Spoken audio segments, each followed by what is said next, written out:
Buongiorno.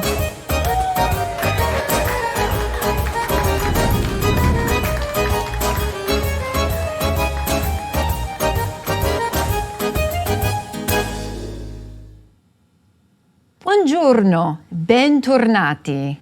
That means welcome back.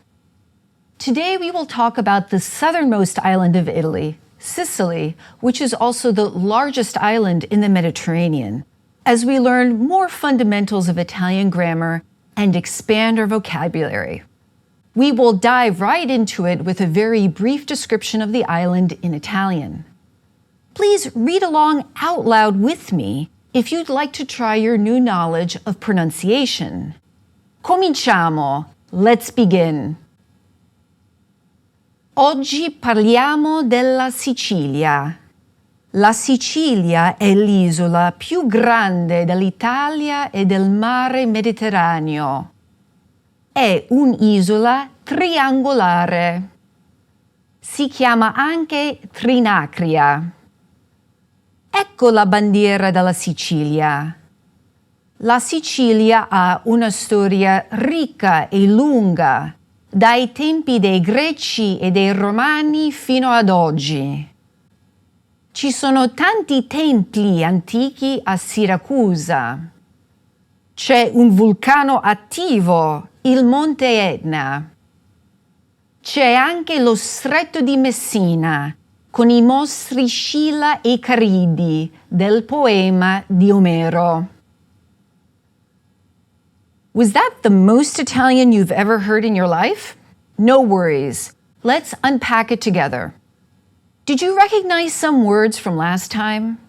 Perhaps you recognize the following: Sicilia, Sicily; Isola, island; Mare Mediterraneo, Mediterranean Sea; Vulcano, volcano. Remember mi chiamo? Perhaps that helped you figure out chiama, which here is si chiama, the third person singular. Here, si chiama refers to Sicily. It is also called the Trinacria. Si chiama anche Trinacria. Did you recognize the preposition di, which means from? Did you look for cognates, words that have the same etymological origins as words you know? Perhaps you could figure out that grande means large, since it looks like grand, or that triangolare means triangular. Cognates abound in the next sentence. Storia looks like story, right? Well, it means history here. Ricca e lunga. Yep, rich and long. And did tempi look like temporal?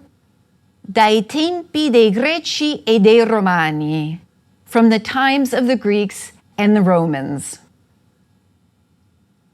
Let's look at the rest of the paragraph. Ci sono tanti templi antichi. C'è un vulcano attivo, il Monte Etna. C'è anche lo Stretto di Messina con i mostri Scilla e Caridi del poema di Omero. So, perhaps you remember from last time as well the verb essere and its different forms. Here it is in the last three sentences of this brief text. Sono, the plural form, and è, the third person singular form. But what is that ci all over the place? It is a pronoun that means there. Combined with essere, it means there is, c'è, or there are, ci sono. The other word in this paragraph we have not mentioned yet, ecco, holds the same significance. It also means here is or here are. You are indicating something with me. Earlier in this passage, it meant here is the Sicilian flag. Ecco la bandiera siciliana. So back to our paragraph. There are tanti templi antichi, many ancient temples. Also, c'è un vulcano attivo. There is an active volcano, Mount Etna. There is also the Strait of Messina. What comes afterwards seems confusing, but let's break it down. Look to what you know first. Scilla e Caridi, and also poema for poem. Yep, those are Scylla and Charybdis, the monsters from the Homeric epic, the Odyssey. Does this feel hard? That's fine. When you're learning a foreign language, you must tolerate ambiguity and the fact that there will be things you simply won't know. If you recognize the name of Homer, Omero, then you know that we are dealing with myths and legends of the past. Again, make sure that you are comfortable with some ambiguity. Your goal here was to understand cognates and, at the most, the verb essere. And if you did that, fantastic. Diving right into the context like this is a hard kind of mental weightlifting that will build your muscles in Italian. Okay, let's translate together. Today we'll talk about Sicily. Sicily is the largest island in Italy and in the Mediterranean Sea. It is a triangular island. It is also called the Trinacria. Here is the Sicilian flag. Sicily has a rich and long history from Greek and Roman times up until today. There are many ancient temples.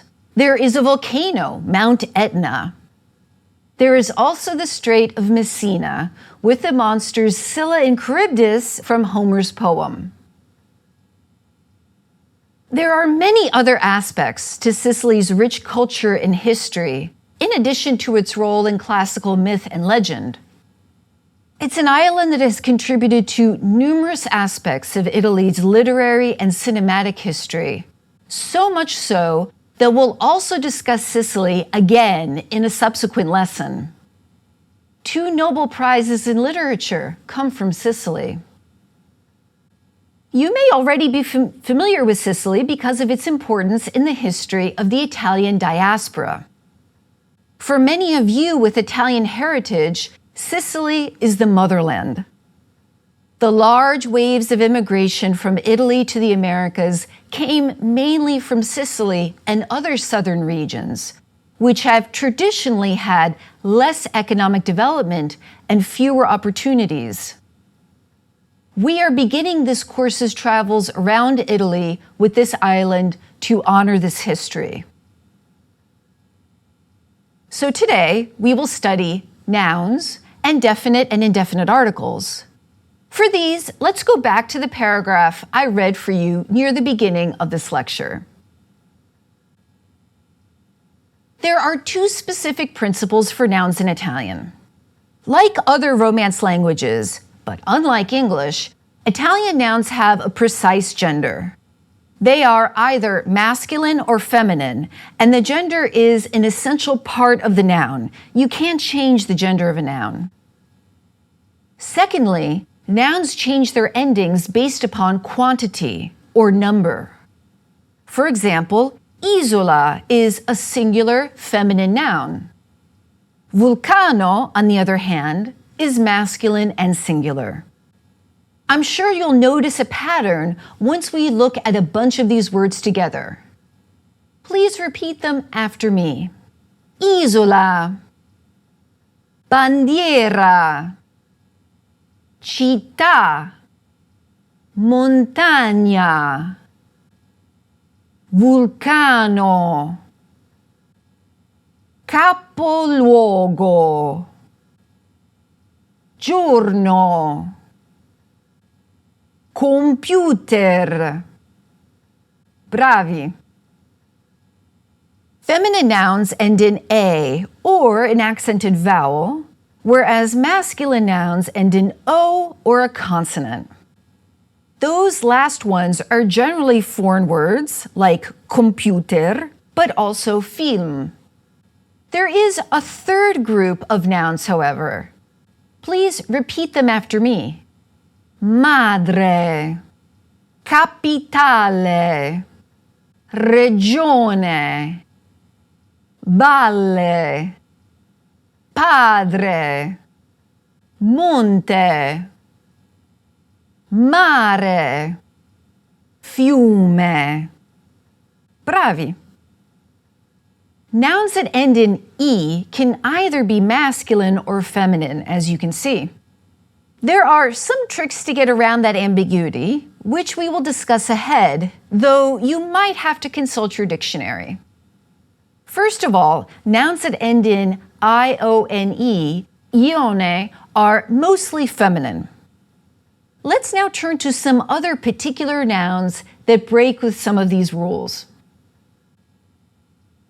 Nouns that end in ta or ista, ta or ista, can be either masculine or feminine, such as poeta, poet, or regista, director.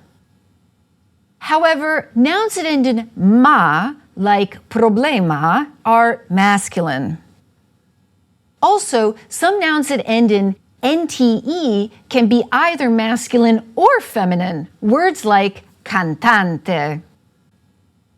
And nouns that describe professions, which end in tore, torre, are masculine, but nouns that end in trice are feminine, words like scrittore, a male author, or scrittrice, a female author. Finally, there are abbreviated nouns like auto, foto, and bici. These all retain the gender of their original unabbreviated form. Automobile, automobile, which is feminine. Fotografia, photograph, which is feminine. And bicicletta, bicycle, which is feminine. You may ask, are there ways to figure out the gender of nouns without consulting my dictionary? Well, yes, there are. You have 2, even 3 aces up your sleeve. Indefinite and definite articles, as well as adjectives. Let's first take a look at indefinite articles, which are fairly simple. They signify a, an, or one, depending upon the context.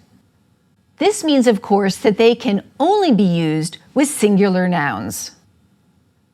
For example, these feminine nouns, un'isola, una bandiera, una stazione, or these masculine nouns, un oceano, un mare, uno stretto. These indefinite articles are either una for any feminine noun that begins with a consonant, or un with an apostrophe in front of a noun that begins with a vowel. For example, un'isola. There are also 2 masculine indefinite articles, but the formulation is different. It is un in front of any masculine noun which begins with a vowel or a consonant. However, it is uno in front of masculine nouns that begin with S plus consonant or PS or Z. Sounds pretty particular, right? It sure is. Sometimes I like to think of these as the game Uno nouns, just to distinguish them. Let's practice these indefinite articles now with the map of Sicily, using the verb essere along with ecco and c'è. Please read with me. Ecco la Sicilia. La Sicilia è un'isola. C'è un vulcano attivo, il monte Etna. C'è uno stretto vicino a Messina. C'è una città importante ad ovest che si chiama Palermo. Palermo è il capoluogo della Sicilia. C'è un teatro greco importante a Taormina. C'è un duomo bellissimo a Catania. Let's identify all of the indefinite articles and then the gender of the nouns that follow. Un'isola, feminine. Un vulcano, masculine. Uno stretto, masculine. Una città, feminine. Un teatro, masculine. Un duomo, cathedral, masculine. Bravi. Now let's talk about some things you can find in Sicilian cities. As I read these nouns aloud, repeat them after me and try to decide the correct indefinite article. I will pause briefly before the space where the indefinite article should go to give you a chance to fill in the blank. Ecco un aeroporto. Ecco un albergo. Ecco una banca. Ecco un bar. Ecco un cinema. Ecco una farmacia. Ecco un museo. Ecco un negozio. Ecco una piazza. Ecco un ristorante. Ecco un supermercato. Ecco un ufficio postale. Ecco un'università. Ecco un teatro. Ecco un tempio. Ecco un palazzo. Whew, bravi! How did you do? I'm sure you did well. Let's talk about the tricky ones. Bar, cinema, and università. Bar is a foreign word. In Italy, a bar is not primarily a place to get alcoholic drinks. That is, it is not the same as what they call a pub. Rather, it is essentially what Americans would call a cafe, a place where you can get beverages and a snack, an espresso and a brioche, a pastry. Because bar is a foreign word, it is masculine. Cinema, on the other hand, is a truncated or abbreviated noun. The full form of this noun is cinematografo. With truncated or abbreviated nouns, you look to the complete noun in order to determine the gender.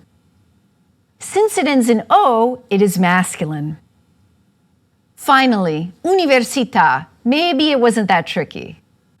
You probably guessed that it was feminine because of the accented A.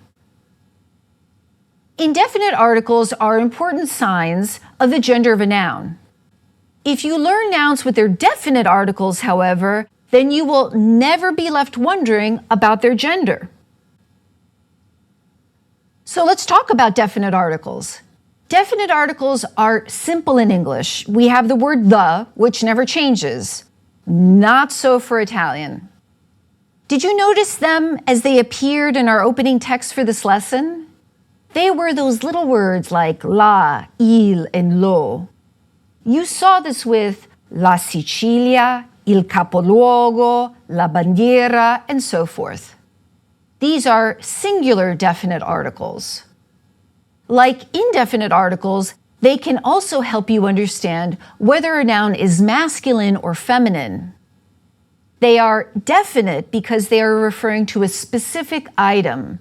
For example, la regione della Sicilia, the region of Sicily. Or they are referring to the category to which those items belong.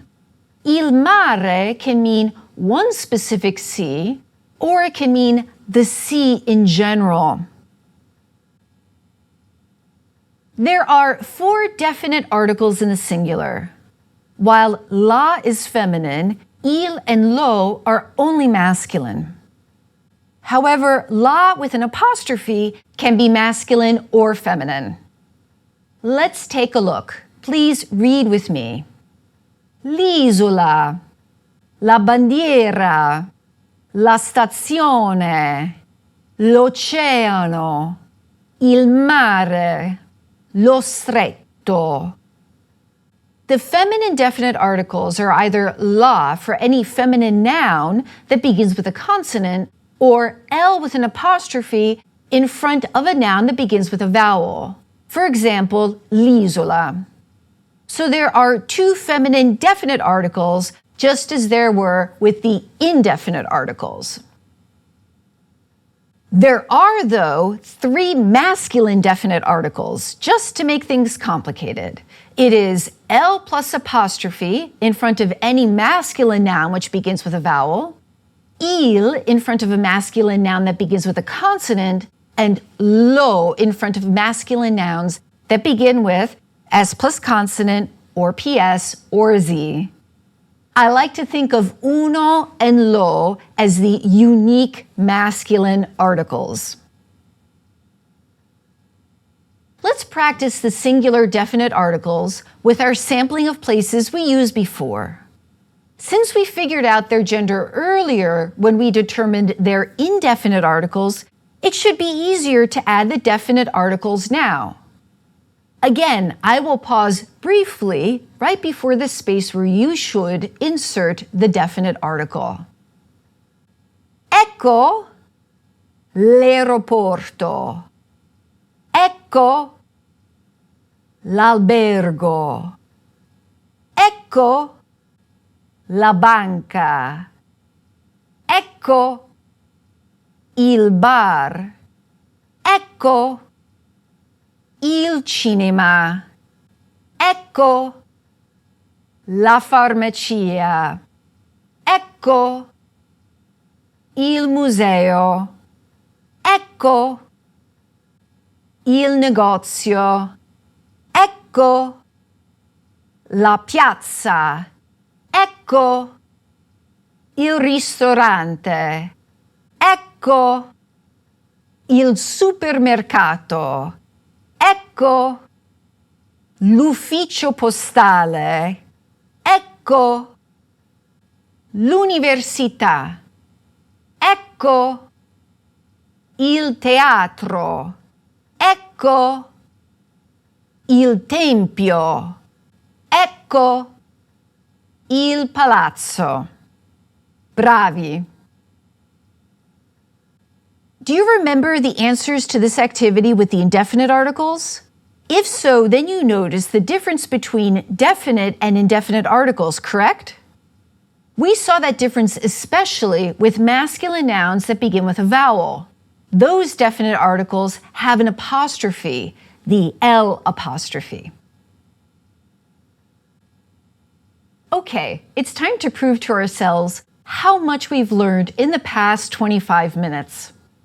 Here's that paragraph about Sicily, this time without the definite or indefinite articles. If you see a red space, supply the definite article, and if you see a green space, provide the indefinite article. Please say them aloud as we read this paragraph together. Oggi parliamo della Sicilia. La Sicilia è l'isola più grande dell'Italia e del mare Mediterraneo. È un'isola triangolare. Si chiama anche Trinacria. Ecco la bandiera della Sicilia. La Sicilia ha una storia ricca e lunga, dai tempi dei Greci e dei Romani fino ad oggi. Ci sono tanti templi antichi a Siracusa. C'è un vulcano attivo, il Monte Etna. C'è anche lo Stretto di Messina con i mostri Scilla e Caridi del poema di Omero. Complimenti, my compliments. Let's use this knowledge now to practice finding our way through the city of Taormina. we'll use the contracted form dov'è, which means where is. Dove means where, and by the way, via means road, and strada means street. Buongiorno. Scusi, ma dov'è il teatro? Good day. Excuse me. Formal voice, but where is the theater? Il teatro comunale è nel Palazzo dei Congressi, in Piazza Vittorio Emanuele II. The city theater is in the Palazzo dei Congressi, in Piazza Vittorio Emanuele II. Dov'è la chiesa? Where is the church? Ci sono tante chiese. C'è la chiesa Santa Caterina in via Teatrino Romano. C'è la chiesa Santa Domenica in piazza Santa Domenica. There are many churches. There is the Santa Caterina Church in via Teatrino Romano. There is the Santa Domenica Church in piazza Santa Domenica. Dov'è l'ufficio postale? Where is the post office? L'ufficio postale è in piazza Sant'Antonio Abate. The post office is in piazza Sant'Antonio Abate. Dov'è il municipio? Where is the town hall? Il municipio è in Corso Umberto I. The town hall is in Corso Umberto I. Grazie e arrivederci. Thank you and farewell. Prego. You're welcome. Now we will hear this dialogue again, but you will play the part of the person asking the questions. Please read these questions aloud and I will answer them. Forza.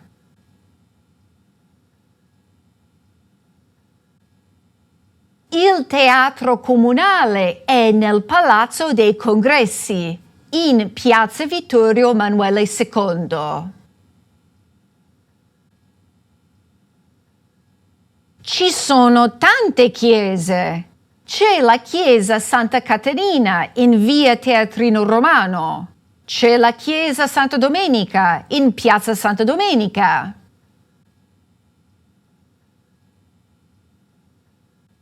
L'ufficio postale è in piazza Sant'Antonio Abate.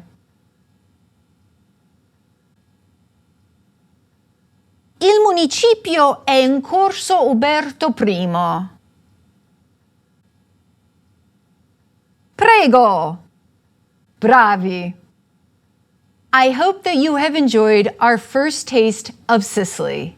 We will return to this wonderful island again next time as we learn plural nouns and definite articles. Ci vediamo presto. We will see each other soon. Alla prossima!